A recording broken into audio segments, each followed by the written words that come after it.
All right, Ross B. Williams here, and I am super excited to have our guest, Lani Dickinson, on our show today. Lani has an amazing story that we're going to talk about, and she was actually a Fortune 175 CEO, which is probably one of the hugest achievements you can have in our country in the world of business. And then also her stories about how she's going into entrepreneurships and helping entrepreneurs now with all that knowledge we have. So Lani, I want to welcome you to the show. Thank you for being here. Thanks for having me, Ross. It's great to be here with you. Awesome. Well, thank you so much. I'm super excited to have you. Tell us in like 30 seconds, 60 seconds, a little bit about yourself. Well, you know, I have a hard time answering questions in 30 or 60 seconds, so I'm going to keep it as brief as possible. You mentioned I was a former Fortune 175 CEO. I recently left that 2 years ago and went full-time as an entrepreneur. Been side hustling for about a decade, well, more than a decade, and decided I was pretty much done with the whole corporate side of things as a full-time person and wanted to really help entrepreneurs kind of install the things that make corporations successful, but not the bureaucracy, because I find so many entrepreneurs don't do those things. And so they can't get out of the business. They're doing all the doing and they're fighting all the fires. Or when they go to truly exit their business and sell it, they kind of get screwed out of the valuation. So passionate about that. Awesome. So basically, you're taking your skill sets you learned from being a CEO of a Fortune 175 company, and you're applying those to help small business owners scale their business, develop so that they don't get screwed over when they go to sell it. They want to maximize their dollars when they sell it, or create time freedom for them so they can actually enjoy the fruits of their labor and enjoy their life and keep the business. But you're setting them up so their business runs smoothly, sells or is valued at the most money possible, and that they actually get the time freedom to enjoy their life. And location freedom. And and location freedom, so they're not stuck in the office all day. Got to get that. That's awesome. So I know there's a ton of people out there that really want to hear this story and this message on how that happens. Tell me a little bit about, like, what was your first experience with entrepreneurship? Well, to be very honest, my mom was a street drug dealer. And, you know, I'd be in the back of the car when they'd go pick the stuff up. And when I tell people that, I don't think they realize this was the 70s. My mom was the owner of her company. And it was enough of an operation. She had a cop living with us to protect the operation. So I would come home, second grade, piles of cocaine on the table. I can tell you all about how they cut it and weigh it on the scale and all of that. A little different than probably the way they do things today, but I watched that operation from the inside out for a very long time. Wow. That was not what I was expecting to hear today. So second grade, that's 7 years old. Yeah. And prior, but that's where the memories are really clear for me. Right. And so you're literally watching your mother run a drug dealing business out of your kitchen. Yeah. On the streets. And the living room. In the living room. That's absolutely wild. So how do you think that impacted your journey in business? Well, it took me a long time really to think back and realize how that's impacted business. But my intuition is through the roof for sure. And sales, that's, you know, I have a sales team, but in general, sales, I can kind of sense where we need to go. I'm sure it came from that because, and this is where the biggest impact was, that is your gut has to be strong. That's true live or die stuff, right? And this was a woman running that empire in the 70s. I want to reiterate that. So how it impacted me more so than in business, I think it's held me back in many ways because I have been incredibly security programmed and reluctant to kind of take the risks in my own place, like push myself. It took me 28 years to leave corporate. Why? Because along with the dealing, all the things that happen in a dealer's life happened to me. You know, all the things you might imagine happened to a little girl whose mom is high in dealing drugs. It happened. And I would come home from school and we didn't live there anymore. But I didn't get the memo. So I'd be trying to get in. And we're not talking living like Scarface in mansions with Lamborghinis and Ferraris. We're talking like apartments. Living in apartments in the what projects or not necessarily the projects, but definitely the hood. Okay. Yeah. Yeah. Like a guy next door, I heard a gunshot go off and I heard it and I wasn't afraid of gunfire because it was a normal thing in my life. But I found out later that the guy committed suicide. So at a very early age, there's this exposure to this suicide thing. It's not normal to have a cop live with you and have their guns out and that kind of stuff. So how that impacted me growing up was I left home when I was 15. It was like, I can't live this way anymore. And so at 15, you're on your own with no family support, yeah. Nothing. I'm going to do this by myself. Well, I can do this bad by myself. I may as well not have to deal with, your stuff. I learned very early that adults don't make great decisions for me. So as soon as I was in California, 15, you can get a work permit. As soon as I got a work permit, made some money, became a waitress, made a lot of money on Saturdays and tips. I was like, yeah, I can support myself now. Oh, wow. That's something. Because I know a lot of entrepreneurs, we all go through these ups and downs. We have struggles, but now you're talking about you literally grew up in probably one of the worst scenarios you could think of. And then at 15, you're like, I got to get away from this and make my life better. Because if I stay with them, I'm going to end up like them. Right. Yeah. So you pull yourself apart. So from there, you're 15, you got a job. What are you doing to future? What's your next steps to like future yourself? Was it college? Was it more at work? 15? Or as you were going through that phase before? I didn't really have a plan, honestly. And this is a theme of kind of my life for a long time. Mm-hmm. I didn't really have a plan. I was moving an NLP person. So I was moving away from instead of towards. It was like, I don't want that and what all that is. And I wasn't really worried that I was going to be an addict. When you kind of grow up with that, you decide very early, I'm either not going to be that, and I know that. And I had my grandmother's influence, so she would always tell me, like, you don't have to be like them. You can make different choices. And she pounded it into my head that I needed to do well in school. So I was a straight A student when I dropped out at 18. So I didn't really have a plan. I just knew that wasn't it. And it was actually a situation with her boyfriend, to be frank. He tried to kiss me, and I was like, fuck this. We're not going down this route again. And I said, hey, Mom, Dick, his name was Dick, for real. Dick just tried to kiss me. And she's like, oh, I think he's misplacing his affection for me. And I was like, y'all motherfuckers are crazy. I'm out. That's when I left. I didn't really have a plan. I just knew I'm not living like this anymore. And I don't have to. I knew that I didn't have to. And I had my own money now that was legal. So when I was 18, though, I woke up pregnant. And that was my wake-up call. It was like, I'm not just going to screw up my own life. I'm screwing up this baby that I hadn't met yet, but I loved more than anything. And so I left school and went to junior college and became a nurse because I met with the counselor and I said, I'm pregnant, I'm single, I don't have any money, I don't have any I have high school education, but I dropped out with 4.0.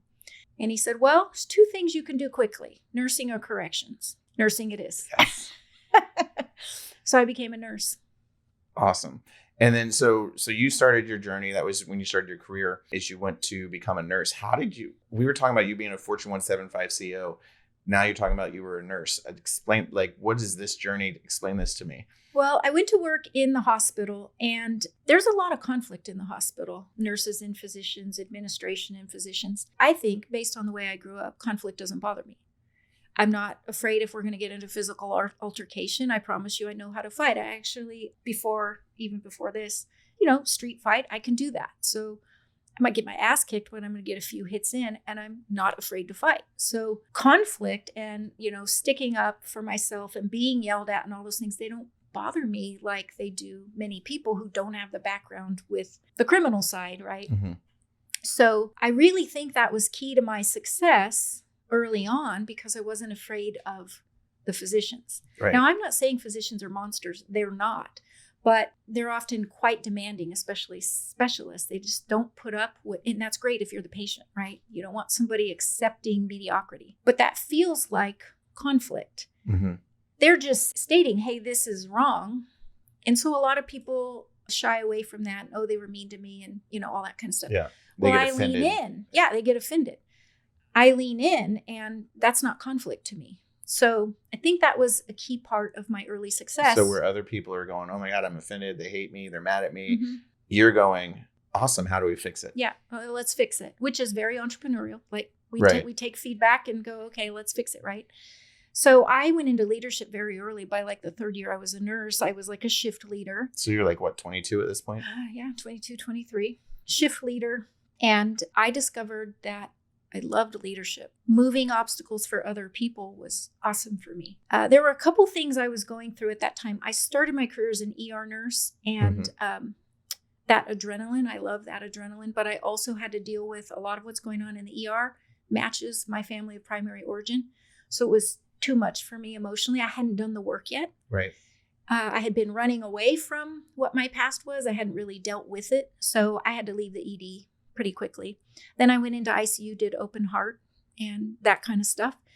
And that's where I learned that, I got along well with the specialist and I wasn't afraid of them and that kind of stuff. So I was working through my own, where can I fit into nursing? Because I didn't realize that the drug overdose stuff and the early death and those kind of things were going to show up and haunt me in my career. So I was dealing with that personally and running around, frankly, pretty angry. I had like rage anger. Mm-hmm. And, but then I discovered this leadership thing and I was like, wow, I can be strong and help other people. And that was amazing. I loved that part. And from there, it really just took off. Like administrators would listen to me because I wasn't emotional about the stuff, right? Right. And I just kind of grew on the nursing leadership side of things. And there was this guy, I don't even remember his name. I wish I did, but he was chief operating officer in a hospital I was in.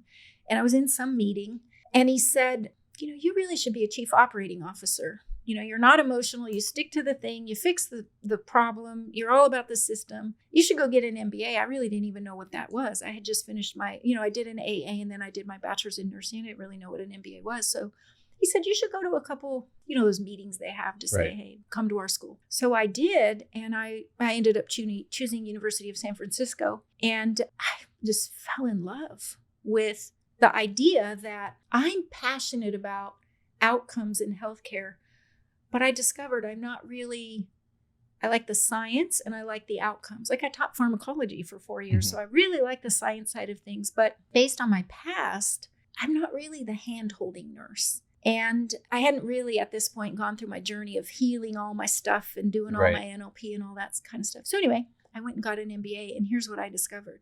I was in love with making it better for the people working in the hospital. So my first job after my MBA was director of quality. So I used data to make the people who had the money make the right decisions for the system, for the patients, for the nurses, for the physicians. And I thought that was the best job in the hospital. And that I thought, okay, I'm going to do that forever. And then I became the chief nurse and then a chief operating officer, then a chief executive officer. And, about every 18 months after I did the healing journey, every 18 months or so, I had a promotion after that. Wow. So you basically literally went in as a 20-year-old nurse, and worked your way up to CEO of this hospital conglomerate. It wasn't even just one hospital, right? It was like a string of hospitals. Yeah. And eventually, not in a couple years. This whole journey was 28 years. But right. But still, to think like most people, they go to college, if they become a nurse or a school teacher, whatever their degree led them to think that it's possible to literally climb the ranks from, in a hospital, it's not like reception or front desk, but it's basically entry-level position in medical. Well, I started as a nursing unit clerk. Right. And worked your way up to CEO of this Fortune 175 company, which is... I was over a region for a while too. Just impressive. 23 facilities over California and Arizona. I've done it all. I've done it at the hospital level, the market level, the region level, the state level, a couple states. So tell me, what are the skill sets that you've learned by doing that most small business, medium businesses aren't doing? Well, that's a long list, but... Let's start with the top 3.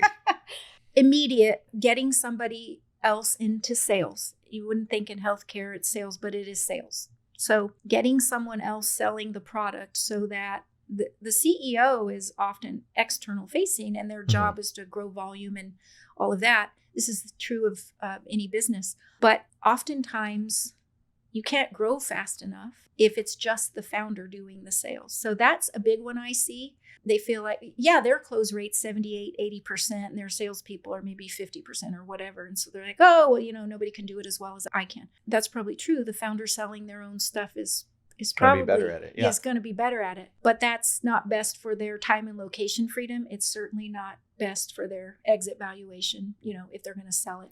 Well, and I tell my clients a lot, because I have clients that do a lot of sales. And I said, they expect their employees to sell at the same rate as them too. Never going to happen. And I'm like, that's not going to happen. Like you're going to close, like you said, 80%, they're going to close at 20, 30 if you're lucky. Yeah. So you got to base your numbers and percentages off of that. Yeah. So that's the big one I see, that because somebody else has got to start bringing money in. It can't just be the founder. If the founder's going to get a day off, a week off, a month off, the revenue can't stop. So that's the big one. The next really big one I see, well, I guess this kind of lumps in, is just consistent, repeatable sales system. Not one-off sales where they're customizing everything, like consistent, repeatable sales. And people think, well, how'd you learn that in healthcare? Well, you have to develop programs. It's no different. It doesn't matter what business you run. You have to develop programs that people will seek you out. You have to be really good at them and be clear what their needs are. It's no different. Right. So consistent, repeatable sales, and then salespeople who can close, I guess, is the top thing. And then you got to get a number 2 sooner than you think, as soon as you can afford it. And when you add salespeople, you should be able to afford it very quickly. Right.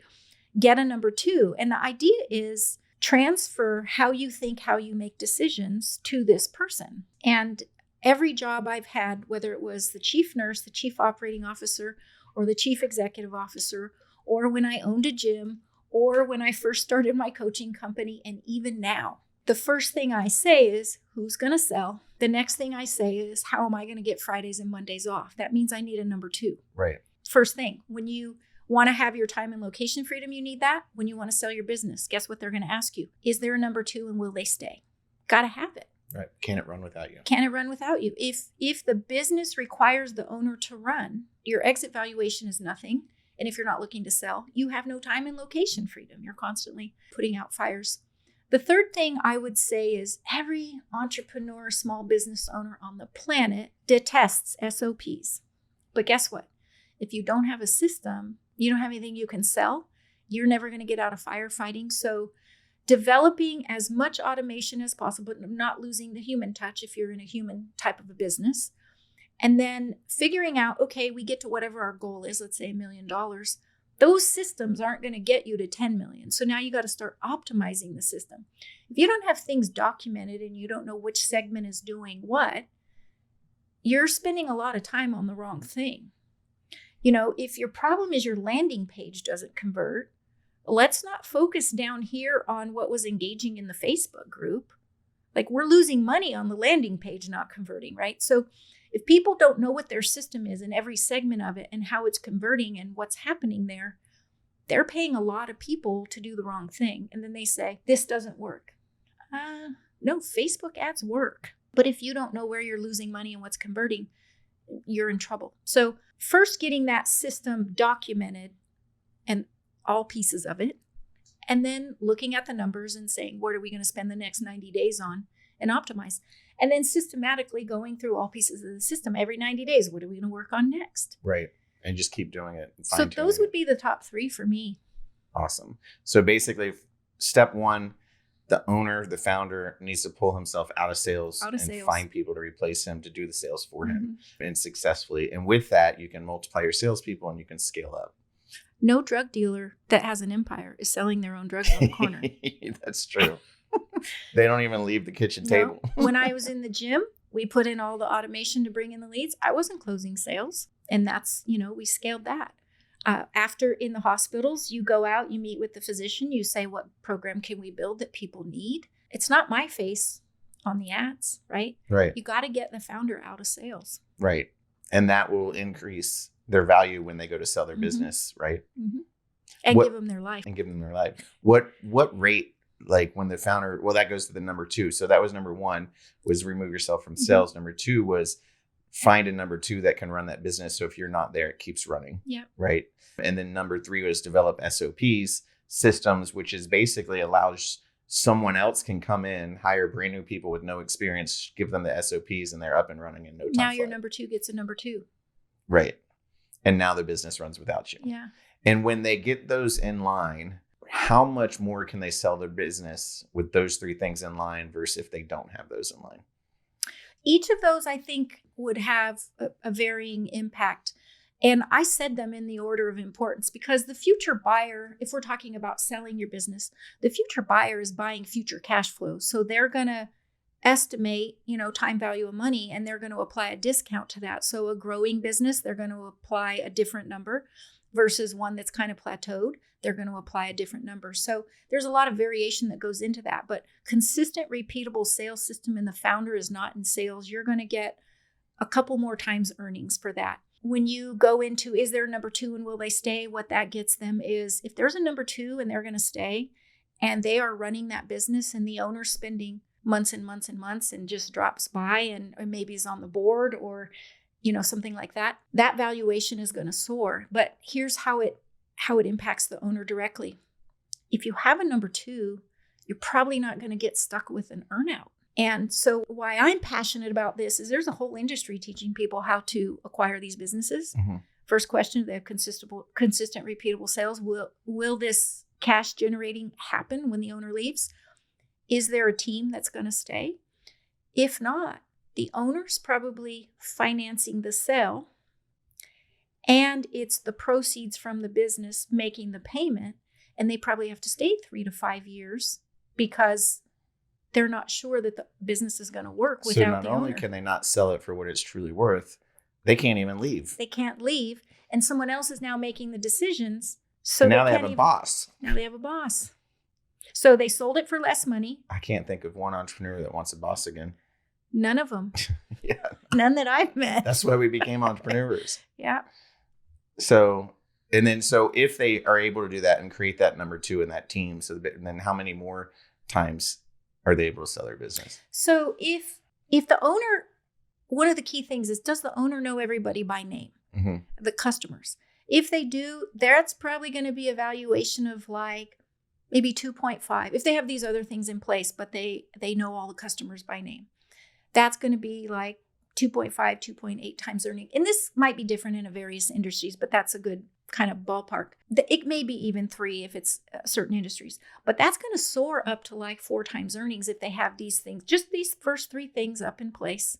That's going to soar. That's going to like double what they can sell it for. It's amazing. Wow. So let's say they're a $2 million a year company. They're now an $8 million a year company by fixing these things? I can't tell you that because, every industry is a little bit different. But yes, they're going to drop more money to the bottom line if they do all of these things. Whatever that bottom line is, like once you hit $1 million, $1 million in free cash flow at the end of everything you've done, when you can drop $1 million in profit down to the bottom line, you are suddenly very buyable. $1 million is a worthy number. And if you have all of these things, if you don't have these things, people are going to try to buy that for 1.5 times earnings. That's the difference. So now you got $1 million in cash, at the end of the year, somebody wants to buy that for $1.52 million. Right. Instead of 4. Instead of 4 or 6 or whatever. So if somebody has, monthly recurring revenue in there, that valuation is going to go up. So it kind of depends on the industry, but 1.5 times earning, 2 times earning when you've put 30 years into the business, that sucks. Let's get that up to 3 and 4 and 5 Make it worth and selling. 7 just by doing 100%. 3 or 4 of the 12 things I'd love you to do. Right. So now you were telling me about a company that you came in that was on the verge of going bankrupt. Mm-hmm. And was it 6 months or 12 months? You turned them around for Less sale? Less than 12. It was 11 months they were sold. So wait, you took them from they were basically like, hey, we got to fix this or go bankrupt. Mm-hmm. And in less than 12 months, you brought them to the success they needed to sell. Yeah. Can you tell us a little bit about that? It's painful, but yeah. Okay. So yeah, I came in July and I was just going to be the consultant. And I poked around in the data, looked at all this stuff for about 2 weeks, came up with first blush plan, presented that, and the CEO resigned. I'm not doing that. It's impossible, whatever, because it's hard work. Mm-hmm. So they said, well, we don't have a plan B and we were going to file bankruptcy. You're our Hail Mary, so can you stay and be like the fractional CEO? So I did, first week of August, and did all the things you have to do to do a turnaround. I've been doing turnarounds most of my career. all the things you have to do a turnaround. We did, of course, continue to lose money because it takes time to put those things in place. But the first thing is obviously labor. You got to get at right sizing the labor, which is the painful part. You got to figure out who can stay with the team, who's going to get on board with the new way of doing business profitably. All those things. You got to work through all that. So the parent corporation was putting in all the payroll at this point. So fast forward to April of this year, and the place was paying its own payroll.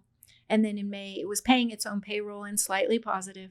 And they're on track for a $6 million a year, which is great because they were losing $2 million a month when I got there. A month? Mm-hmm. So they went from negative 12 million a year to positive 6 million a year in 11 months. Yeah. So $2 million a month would be 24 million a year, right? 2 times 12. Yeah. Yes. Sorry. Yeah. But they had just gotten to the 2 million mark. They were like 1.5 for the months prior to that. But anyway, yeah. So I took over in August. And shoot, if that kept going at that exponential number, they would have lasted a couple more months probably. They were ready to file bankruptcy. Yeah, they were done. Yeah. The guy said to me, could you do what you did at this other place? I don't have any other options. I'm either going to file bankruptcy or you're going to see what you can do. I don't have any other options. And so they just transitioned to their new owner. And that guy said to me, hey, I got about 6 facilities you could go to. Actually, he said, so who was your team you did this with? I was like, what team? It took me a minute to figure out. He thought that I had a team of 10 people doing this. I was like, no, I actually eliminated every director level position and rebuilt with lower salaries and all those kinds of things. That was me. I didn't even hire a CFO until January. It was me, dude. Right. So what's your plan now? I know your goal, the reason why you left corporate to come into helping small businesses and medium businesses. Yeah. So currently I am helping 7-figure entrepreneurs. You can get to 7 figures, but not have all this stuff in place. But you can't get to 8 figures and not have all this stuff in place. Or you can get to 8 figures and have a couple of them in place. But I'm helping 7-figure entrepreneurs go to 8 figures and get their time and location freedom. So build all these things to 2 versions of exit, get your time and location freedom, or sell the damn thing and take the money and go do something else. So I'm pretty excited about that. That's awesome. And what types of businesses, or is it just any type of, is there a certain? For me, that it doesn't matter. Business, people don't realize this, but I've done online, I've done brick and mortar in my own businesses. I've done corporate. My husband's a brick and mortar. He's an attorney. All the principles are the same. It doesn't matter what kind of business you run, whether it's HVAC, plumbing. I find small businesses where they're doing the work of the world. They are people who are experts at what they do, and they've developed a team of people who can do the work they do, but all of these things are missing. And then there's the online entrepreneur, where they might be more focused on the data and the segments and all of that, but they don't necessarily know all these they're missing the same thing. It doesn't really matter the kind of business for me. The small business owner who jumped out there and started doing the work that needed to be done, most oftentimes they're missing these other 5 or 7 things that, it's amazing to me. You'll talk about the numbers and they don't know them, and they're written on a napkin, or they don't even have a spreadsheet yet. I mean, it's amazing. Because, they're out there doing their work. They're doing what they're passionate about, with the reason why they got in the business. And they're damn good at it. Yeah. But they're fighting all the fires and doing all the doing. They're just they're literally doing the job of 12 people. Exactly. And so you come in and help them clean all that up and grow their business. Yeah. Grow their business and live their life. And then sell it for more when they're really done. Which is probably the most important part. For me, it is. That's where my passion comes from. Because no one becomes an entrepreneur so they can sit in an office all day. Yeah, that's the amazing thing. I think if you ask 100 entrepreneurs, why are you doing it? They'd say freedom and family, right? And then they end up not spending as much time with their family. I've been guilty of that myself. And this is really the passion for me, because when I tell you I was in corporate for 28 years and my son is 33, what does that tell you? Mm-hmm. I built that career while he was little, before I was aware of this time runs out thing. Right. I mean, I had him when I was 18, so I was, young and dumb. So my passion for getting people time and location freedom comes from the regret I have of driving my son to college going, shit, we are really out of time. I cried from the Central Valley of California all the way to University of Santa Barbara because that was the day I figured out, oh man, he doesn't live at home anymore. So that's why I'm passionate about that. I'm like, hey, I want to get you back where you really belong. Yeah. get those years back. I say never miss a moment that matters. That's what I'm passionate about. Yeah. I also want people to be like stinking rich, because I believe if my mom had different resources, she wouldn't have had to make the choices she needed to make to survive, right?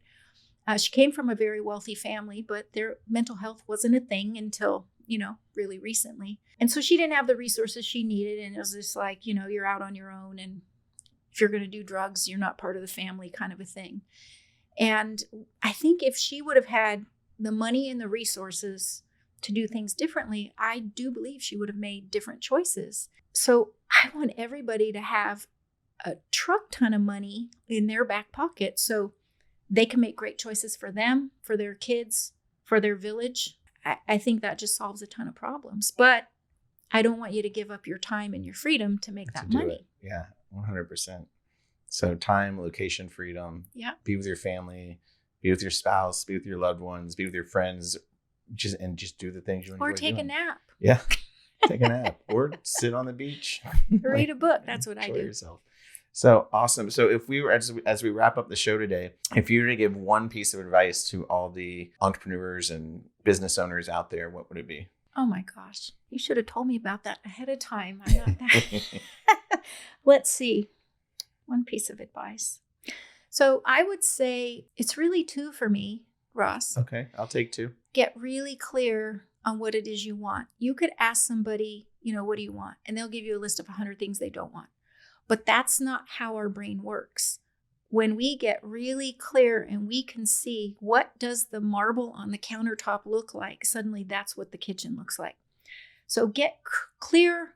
I call it, if not this, then what? Get really clear on what you do want in every aspect of your life. And then just start asking yourself, is the shit I'm doing every day, is it moving me towards that goal? If the answer is yes, keep doing it. If it's no, stop doing it. Period. End of story. And part of what allows you to be able to do that is the second piece, which is get a number two and let them start doing the doing. Mm-hmm. Relinquish the control. Yeah. So, it's funny you say that because it sounds so simple. Just get clarity on what you really do want.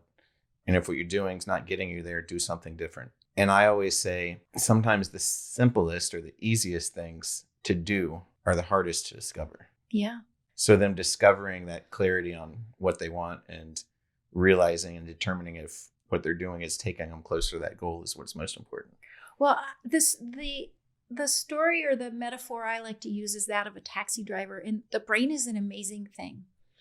If you say, this is where we're going and this is what it looks like, it will weed out a bunch of choices. Like if you say, I'm going to go back to college, suddenly you're looking at laptops because you need to go back to college, right? The story I like to frame it up is, if you get it in, I'm dating myself because I'm going to say taxi. It doesn't really work with an Uber because you have to put your destination in. But if you get in a taxi and you're in the back seat and the driver says, where do you want to go? You're like, I don't know. And the driver says, well, do you want to go to work? Oh, God, no, not work. Well, you want to go to the mall? Oh, God, no, not the mall. Well, do you want to go to Ross's house? Oh, no, we're not Ross's house. Well, where do you want to go? That's what we're doing to our brain when we don't say, this is where I'm going. And in the case of our life, time and energy is running out on what we actually want. Often it's beliefs that get in the way. We don't think it's possible. But if we don't spend the time to get clear on where we're really going, the brain doesn't realize which choices it should be saying yes to and what it should be filtering out. So clarity seems easy, but like you said, it's the hardest thing to discover. Yeah. You got to get real quiet. And the people we're talking about are so busy doing the doing. There's no quiet to figure out which beach are we living on and what does the kitchen remodel look like. Yeah, exactly. I love it. So I'm so looking forward to seeing your next journey, helping all these business owners build a life where they can have time freedom and geographical freedom and be, what did you call it? Stinking rich? Yeah. Well, I have some inappropriate words I can say, but yeah, stinking rich will do. Okay. Well, that is amazing. I really thank you for taking the time today to share all this information and your story with us. It's been just a pleasure having you on the show today. Thanks so much for having me. I felt like we were just hanging out. I forgot that we were in front of mice and cameras. Me too. Thanks, so, Ross. Thank you. It was great being here.